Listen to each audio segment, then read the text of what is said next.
ఆయనకి నచ్చలేదు, ఆయన ఎదిగే అవకాశం లేదని చెప్పి వేరే పార్టీకి వెళ్ళిపోయారని బయట వినిపించింది. రాజకీయంగా ఒక లిఫ్ట్ ఇస్తే ఉందండి, స్వభావం ఉండాలి. మరి నేను ఎమ్మెల్యేగా ఉన్నప్పుడు ఆడు పంచాయతీ బోర్డు ప్రెసిడెంట్ ఆడే చేసాడు, మున్సిపల్ చైర్మన్ చేశాడు. మరి మా అబ్బాయికి అప్పుడు ఇచ్చుకోవచ్చు మున్సిపల్ చైర్మన్, లేదా మా ఆవిడకి ఇచ్చుకోవచ్చు కదా. దానికి దీనికి సంబంధాలు ఏముంటాయి, దాని గురించి కామెంట్ చేయాల్సిన అవసరం లేదు. ఇంకొక బ్రదర్ శ్రీను గారు కదండి, శ్రీనివాసేనా, ఆయన అప్పుడు నక్సల్స్ చనిపోయారు. అదే అండి, చనిపోయారు.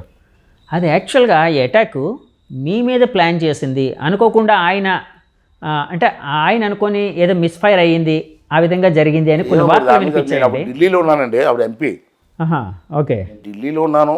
అప్పుడు నాకు కబుర్ వస్తే వచ్చాను. అప్పటికి విలేజ్లో చిన్న తగులు ఉంటాయి కదా, భూమి తగులు, ఆ సెటిల్మెంట్లో కూర్చొని మాట్లాడుతున్నప్పుడు వాళ్ళు వచ్చి షూట్ చేశారు.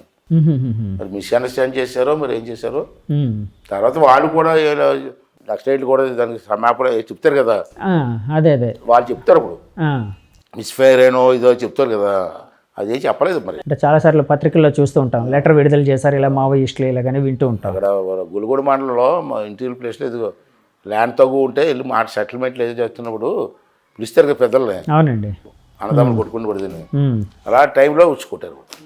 నేను ఢిల్లీలో ఉన్నాను, కబుర్ వస్తే ఇప్పుడు నేను బయలుదేరి వచ్చాను. సార్, ఇప్పుడు ఆర్జీవి గారు ఒక వ్యూహం అని ఒక సినిమా చేశారు కదండి, దాని మీద లోకేష్ గారు కోర్టులో కేసు వేశారు.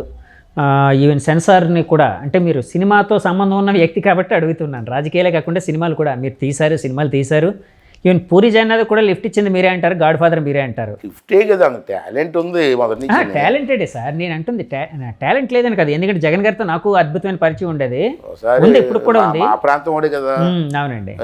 ఒక రోజు నా దగ్గరకు వచ్చినప్పుడు మంత్రిగా ఉన్నాను నేను. ఓకే, హైదరాబాద్లో కలిశాడు. అన్నయ్య సినిమా తీద్దాం అన్నాడు, నువ్వు కూడా ఉంటే బాగుంటుంది కదా అన్నాడు.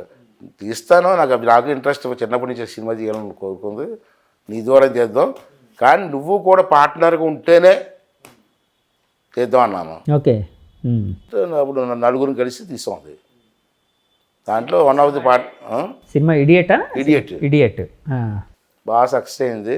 పై తీసాను మొత్తం 5లో 4 బాగా హిట్ అయ్యాయి, ఒకటి పోయింది అంతే. అంటే అప్పట్లో మీరు ఎంత బడ్జెట్తో తీసి ఉంటారండి ఇడియట్ సినిమాని? ఇడియట్ అంతా కలిస్తే ఎంత అవుతుంది, 4 కోట్లు ఎంత అయింది. 2024లోని మీ గవర్నమెంట్ ఏర్పడితే మీరు హోమ్ మినిస్టర్ కాబోతున్నారంట, నిజమేనా సార్? సరే, గవర్నమెంట్ రానివ్వండి చాలు. చేసే మినిస్టర్, నాకు మినిస్టర్ కొత్త కాదు నాకు. మినిస్టర్ కొత్త కాదు కానీ హోమ్ మినిస్టర్ ఎప్పుడు చేయలేదు కదా మీరు, అంటే మీరు కూడా బలంగా అనుకుంటున్నారట, నిజమేనా సార్? బలంగా కాదు, నాకైతే హోమ్ మినిస్టర్ చేయాలని ఉండదు. ఎందుకంటే హోమ్ మినిస్టర్ వేరు అండి, లా అండ్ ఆర్డర్లో హోమ్ మినిస్టర్ వేరు. సాధారణంగా హోమ్ మినిస్టర్కి దగ్గర లా అండ్ ఆర్డర్ ఉంచరు, సీఎం దగ్గర ఉంచుకుంటారు. ఎందుకు సార్, ఎందుకు ఉంచుకుంటారండి? ఇప్పుడే మొదటి నుంచి వస్తుంది. అదే అండి, ఎందుకంటే మరి కారణం ఏంటంటే నాకు తెలియదు, కానీ రాజశేఖర టైంలో కానీ, ఎన్టీ రామారావు టైంలో కానీ, చెన్నారెడ్డి టైంలో కానీ ఇవన్నీ కూడా హోమ్ మినిస్టర్ ఒకరు ఉంటారు, లా అండ్ ఆర్డర్ ఉంటుంది. హోమ్ మినిస్టర్కి ఎంతవరకు పవర్ అండి? డిఎస్పీ వరకే, అంతవరకే అండి. మళ్ళీ ఎస్పీని ట్రాన్స్ఫర్ చేయాలంటే మళ్ళీ లా అండ్ ఆర్డర్ సీఎం గారు సంతకం పెట్టాలా. అవునండి, అలాగైతే కష్టం. హోమ్ మినిస్టర్ దగ్గర లా అండ్ ఆర్డర్ ఉంటే డిపార్ట్మెంట్ కంట్రోల్ ఉంటుంది. ఇలా ఎస్పీ గారు సీఎం గారు మాట అంటాడు, హోమ్ మినిస్టర్ మాట అనకపోతే ఏమవుతుంది? ఎస్పీ గారు ఎస్పీ జిల్లా అంత కంట్రోల్ చేస్తాడు. జిల్లా కంట్రోల్ చేసిన వ్యక్తి హోమ్ మినిస్టర్ కంట్రోల్ ఉండాలి కదా. ఎందుకు వస్తుందో మొదటి సామర్థ్యం అలాగ వస్తుంది. మరి సార్, నేను ఇందాకలో నా క్వశ్చన్ డీవియేట్ అయ్యాను.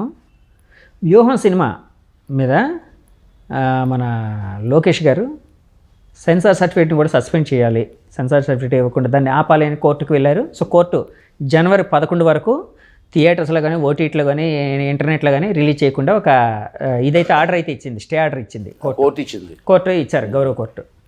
సో వ్యూహం సినిమాలో ఏముందని మీరు భయపడుతూ ఉన్నారు? అసలు ఏమి లేదు, మీరు ఏమి లేదు అనుకుంటున్నారు. మీరు అదే అండి, ఏమి లేదు అనుకుంటారు. చూసారు మీరు ఏమన్నా? నేను చూడలేదు సార్, నేను అదే అంటున్నాను. అంటే కాదే, దీని మీద రామ్ గోపాల్ వర్మ ఏమన్నారంటే, ఏముందో చూస్తే కదా తెలుస్తుంది, ఎందుకు భయపడుతున్నారు అంటాడు ఆయన. ట్రైలర్ రిలీజ్ చేశారు సార్, మీకు తెలుసా? చూసానండి, ట్రైలర్ చూసాను. ఏంటది, చంద్రబాబు నాయుడు ఏమో రామారావు గారిని పంపించినట్టు ఇవన్నీ ఎలాంటివి ఏం తీస్తే ఏంటంటే తప్పు కదా. అది వీడికి ఏం తెలుసు, రామ్ గోపాల్ వర్మ ఏం తెలుసు అండి? సినిమాలు తీస్తాడు, ఒక సినిమా 2 సినిమాలు ఇట్టే, ఈ పెద్ద డైరెక్ట్లో మాడతాడు, ఏ ప్యాకేజ్ తీసుకొని చేసేస్తాడు ఇష్టం. నీవే సినిమా తీసేవాడు మిమ్మల్ని అవమానపరిచే విధంగా ఉండకూడదు కదా. సినిమా తీసే రైట్ నాకు ఉందని చెప్పి నీవే తీసానుకోండి, ఉన్నది ఉన్నది తీ. రామారావు గారు దించేసిన తర్వాత చంద్రబాబు ముఖ్యమంత్రి అవ్వలేదా? కానీ ఆయన ప్రజలు యాక్సెప్ట్ చేయలేదా? సార్ రామ్ గోపాల్ వర్మ ఏమంటున్నారంటే ఉన్నది ఉన్నట్టు తీసాను అంటున్నాడండి ఆయన. ఉన్నది చేశాడు, ఈరోజు చూశాడు ఇవన్నీ. ఓకే, ఏమనుకుంటారు తమాషాలు ఏంటండి, ఎదుటి మనిషిని అవమానించే విధంగా చేయడం. అందులో రియల్ క్యారెక్టర్లు కూడా పెట్టారు కదండి, క్యారెక్టర్లకు పేర్లు కూడా అవే పెట్టినట్టున్నారు కదండి. ఏమో మరి నేను చూడలేదు. ఏమో నేను విన్నాను, అంటే క్యారెక్టర్లకి పేర్లు కూడా అవే పెట్టారు అన్నట్టు విన్నాను. సినిమాలు తీసుకోక అదంటే అంటే ఎంతవరకు నిజమా నాకైతే తెలియదు. వ్యక్తిగతంగా డ్యామేజ్ చేయడం ఏంటి? ఒకవేళ నేను తప్పు అయితే క్షమించండి, ఎందుకంటే నాకు నన్ను డ్యామేజ్ చేసిన నీకు అడిగాడు, ప్రూఫ్స్ ఉంటే చూపించు. మీ వాళ్ళు కానీ మిమ్మల్ని అభిమానించే అనలిస్టులు కానీ ఒక మాట అంటూ ఉన్నారండి, రామ్ గోపాల్ వర్మ గారు తీసిన వ్యూహానికి జగన్ గారే పెట్టుబడి పెట్టారు, అంటే ఆయన సపోర్ట్తోనే మొత్తం ఆ సినిమా తీశారు అని చాలామంది అంటూ ఉన్నారు. మీరు కూడా ఆ విధంగానే ఫీల్ అవుతున్నారా? అలా కదండి, సినిమా తీయడం వాళ్ళు ఎవరికి లాభం అండి? అల్టిమేట్గా వైసీపీకి. అంతే కదా అండి. దీనికి సొంతంగా పెట్టుబడి పెట్టేసి సినిమా తీయవలసిన అవసరం రామ్ గోపాల్ వర్మ గారికి ఏముందండి?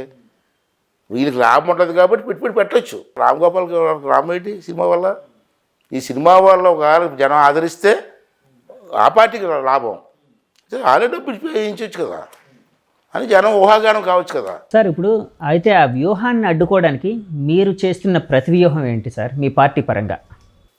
ఆడొక చెత్త డైరెక్టరు, ఆ సినిమా ఒక చెత్త సినిమా, దాన్ని మళ్ళీ అడ్డుకోవడానికి వ్యూహం ఏంటంటే మరి అడ్డుకోవడం కాకపోతే మరి కోర్టులో ఎందుకు వేశారు సార్ కేసు? తప్పు అన్నాను. మీ మీద మీ ఫ్యామిలీ మీద సినిమా తీస్తే మీరు ఎలా ఫీల్ అవుతారు? కాదు సార్, మీరు తప్పు అని అంటున్నారు కాబట్టే వేశారు, అడ్డుకోవడానికే వేశారు కదా అంటున్నాను నేను. మీ రైట్, నా రైట్ అది నిజంగా మీ రైట్ సార్, కాదంటలేదు నేను. అంటే అది కూడా అడ్డుకోవడమే కదా. అడ్డుకోవడం వద్దండి, తప్పు అని చెప్తున్నాం. ఓ మూర్ఖుడా తప్పురా, ఇది పెద్ద డైరెక్టర్ అంటో రామ్ గోపాల్ వర్మ అంటో ఏటో చేసి పని ఏట్రా మూర్ఖుడా అని చెప్పడం. అంటే మీరు కూడా అంటే కొంతమంది ఏమంటుండారు అంటే అండి, సినిమా అనేది వాళ్ళకు ఉండే ఒక ప్రాథమిక హక్కు, టీడీపీ పార్టీ కూడా వాళ్ళ మీద అవతల వాళ్ళ మీద తీసుకోవచ్చు కదా. సో అందులో సినిమా చూడక ముందే వీళ్ళు ఏదో ఉందని భయపడడం ఎందుకు అన్నట్టు కూడా కొంతమంది మాట్లాడుతున్నారండి. వాడు బ్రోకర్ అండి, ఏం చేస్తాడు? మేము అంత దిగజారిపోలేము, మేము ఒక సంస్కారం ఉన్న వ్యక్తులు, మేము అలాంటి సినిమాలు చేస్తాం, సమాజానికి పనికొచ్చి సినిమాలు చేస్తాం. రామారావు గారు వరకట్నం అలాంటి సినిమాలు చేసి ఉమ్మడి కుటుంబం అలాంటి సినిమాలు చేస్తారు. అలాంటి సినిమాలు ప్రజలకు పనికొచ్చి సమాజానికి పనికొచ్చి సినిమాలు చేస్తాం. ఇలా బోకర్ గారు బాగా సినిమాలు చేస్తూ ఉండే. సార్ మీ 40 ఏళ్ళ రాజకీయ జీవితంలో మిమ్మల్ని బాగా ఇబ్బంది పెట్టిన సంఘటన ఏదైనా ఉందా సార్? మీరు ఇబ్బంది పడ్డ సంఘటన? ఏమీ లేదండి, నాకు తెలుసు. నా జీవితం అంతా సరదాగా పూలపాన్పే అన్నాం. రాజకీయాల్లో ముళ్ళపాలు కూడా ఉంటాయి, అదే అండి. కానీ అంత హట్ అయిపోయిన సంఘటన నాకేం జరగలే. చిన్నతనంలోనే రామారావు గారితో పరిచయం, మహానుభావుడితో పరిచయం, వాటి మాటలు కాదు కదా, ఆయనతో పని చేశారు. అక్కడి నుంచి అలా సాగుతూ వచ్చింది. రాజకీయాల్లో అప్ అండ్ డౌన్స్ ఉంటాయి, గెలుస్తూ ఓడుతూ ఉంటాం, కానీ రాజకీయ జీవితం కూడా నాకు సంతృప్తిని ఇచ్చింది. రామారావు గారితో మీకు గుర్తుండిపోయిన సంఘటన ఏదైనా ఉందా సార్? రామారావు గారితో మీకు బాగా గుర్తుండే ఒక మెమరబుల్ ఇన్సిడెంట్ ఏదైనా? అంటే చాలా ఉంటాయి, అందులో బాగా గుర్తుండిపోయింది. నేను టెక్నికల్ ఎడ్యుకేషన్ తీసుకున్నప్పుడు ఇంజనీరింగ్ కాలేజీలు కూడా నా కంట్రోల్ ఉంది. ఓకే. రాజీవ్ గాంధీ గారు ప్రైమ్ మినిస్టర్, అతను ముస్లిమ్స్, హైదరాబాద్ ముస్లిమ్స్కి ఒక ముస్లిం కాలేజీ శాంక్షన్ ఇచ్చాడు. మంద కాదు, సెంట్రల్ గవర్నమెంట్ ఆర్డరు. ఆ ఆర్డర్ ఏంటంటే నాకు వస్తుంది స్టేట్లో, నేను ఫార్వర్డ్ చేయడమే. నేను ఫార్వర్డ్ చేయకపోయినా అది అయిపోతుంది కాలేజీ. ఓకే, కానీ బాధ్యత ఫార్వర్డ్ చేయడం చేస్తే నా మీద రామారావు గారికి ముస్లిమ్స్కి అయ్యన్న పోతు కాలేజీ ఇచ్చేట్టు పెట్టారు. అంటే మీరంటే కిట్టన వాళ్ళు వెళ్ళి చెప్పారా సార్? ఎవరో ఓకే నవనీతరావు అని ఎవరో వైస్ ఛాన్సలర్ ఎవరో చెప్పారు, అది కూడా కరెక్ట్ కాదు చెప్పారు. ఎవరో ఎన్టీ రామారావు గారు తెల్లవారుజామున 5 గంటలకి 5 గంటలు రమ్మన్నారు ఉదయం. ఒక వారం రోజుల్లో వెళ్ళాను, ఎందుకంటే మామూలుగా వెళ్ళాను. నిన్ను నమ్మి మంత్రి ఇస్తే ఇలా చేస్తావు అనుకోలేదు అన్నారు. ఏంటో జనగారు ఎలా మాట్లాడుతున్నారంటే నాకు ద్రోహం చేసినట్టు మాట్లాడారు. ఓకే, విషయం చెప్పండి అన్నాను. ముస్లిమ్స్ కాలేజీ ఎలాగిచ్చేవాడిని అడిగాడు. అంటే ఆయన కన్సర్న్ లేకుండా ఇచ్చారనా ముఖ్యమంత్రి గారు? ఓకే, అదే సెంట్రల్ గవర్నమెంట్ ఫార్వర్డ్ చేస్తాం. ఓకే, రాజీవ్ గాంధీ డబ్బు ఇబ్బంది అదే. ఓకే ఓకే అంటే ఏంటంటే చెప్పాడు. అదేంటి మాకు సంబంధం లేదండి, రాజీవ్ సెంట్రల్ గవర్నమెంట్ నుంచి వచ్చింది, నేను ఫార్వర్డ్ చేశానంటే అతను నమ్మకుండా ద్రోహం చేసేవాళ్ళు మాట్లాడేవాడు. అంటే కరప్షన్కి చేసినట్టు అన్న మాట అనలేదు, కానీ అర్థం వచ్చినట్టు మాట్లాడాడు. అంటే మీ మీద చెప్పిన వాళ్ళు ఆ విధంగా చెప్పారు. నేను ముస్లిమ్స్ దగ్గర డబ్బు తీసుకున్నట్టు ఏదో అలా డైరెక్ట్గా అనలే, ఓకే. నేను నమ్మినందుకు అలాగేది అన్నాడు. అప్పుడు నేను ఏం చేశానంటే, చాలా అవమానపరిచారండి నన్ను, మా ఆస్తులు అమ్ముకొని రాజకీయం చేస్తాం, మా తాతగారి నుంచి అక్కడ జరిగిన వెంటనే ఆస్తులు అమ్ముకొని రాజకీయం చేసాం, మీరు ఎలాగ అనడం చాలా బాధ అనిపించిందండి, నేను మంత్రి మీద పనిచేయను అని అక్కడే కాగితం తీసుకొని రాజీనామా ఇచ్చి వెళ్ళిపోయాను. రాసి ఇచ్చారండి. టెక్నికల్ ఎడ్యుకేషన్ వెళ్ళిపోయిన తర్వాత